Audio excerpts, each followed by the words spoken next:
Gardner, Sherril. Let him hear it. Gardner, Sherril.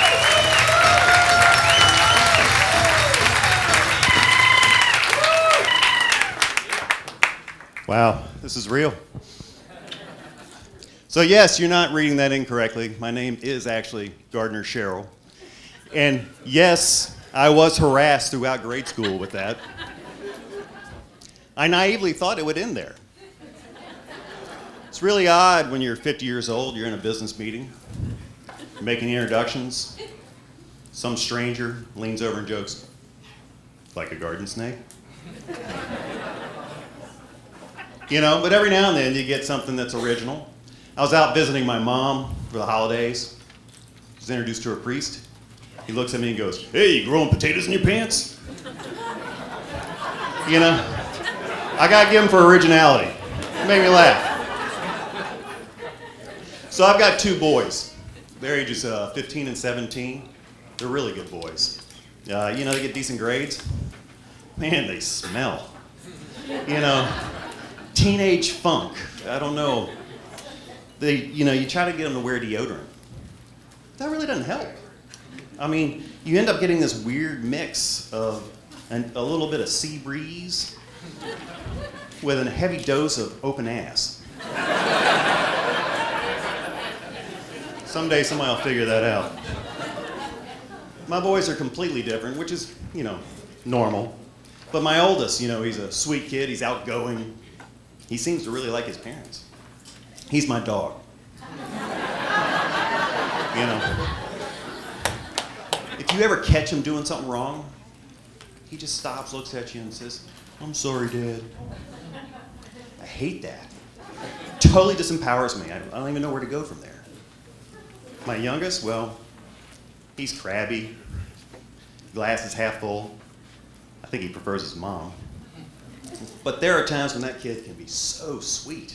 Of course, he's my cat. So, he will never apologize. You can catch him right in the act, and he just stares you down.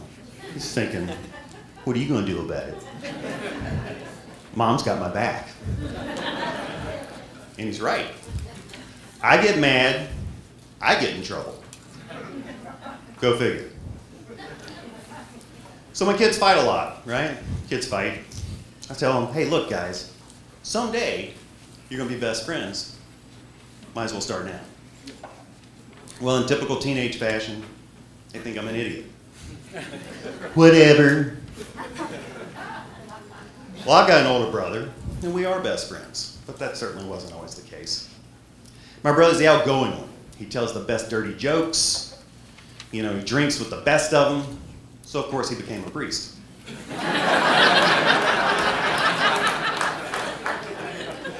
He's Episcopalian, which a lot of people call Catholic Light, which makes a lot of sense because he loves boys. Come on, guys, he's got 3 of his own.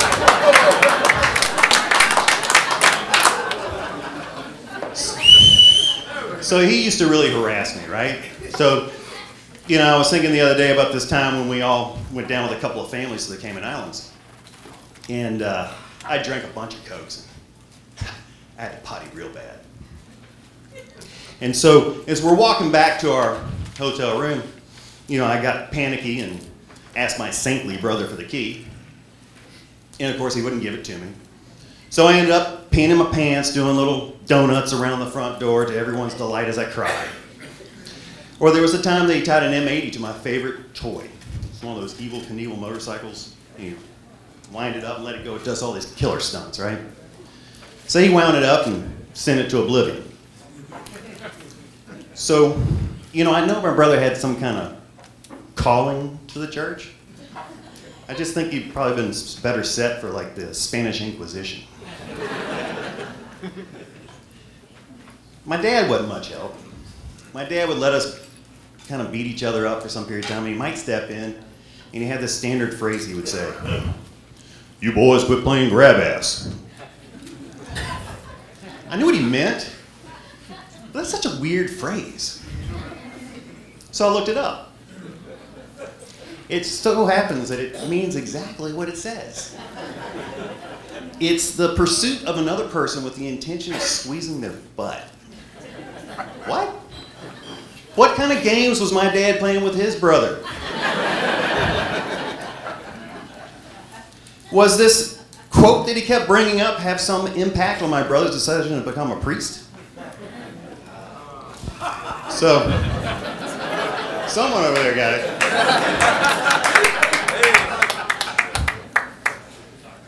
So, you know, I tell my kids, look, you learn life lessons from each other. You might as well get along. You know, I learned things from my brother. For example, I bought this new K-Tel album, Power Play. You remember K-Tels? Yeah, on the B-side was this Captain Tennille song, because all the cool kids listen to Captain Tennille nowadays, right? And it was, do that to me one more time. Yeah, after repeated playings in high fidelity, my mother seemed to get embarrassed by it. So she told me I could never play it again, and she had my brother explain to me why. And that's how I learned about the birds and the bees.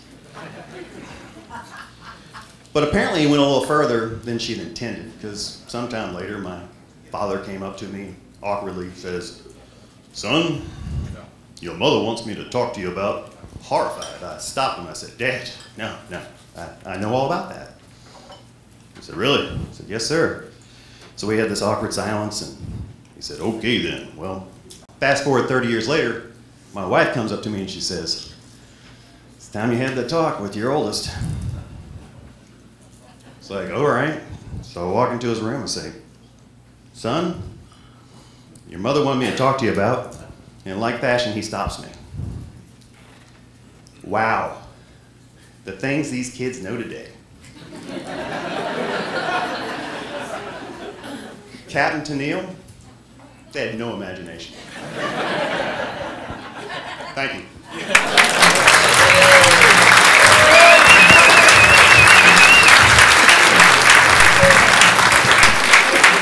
Gardner.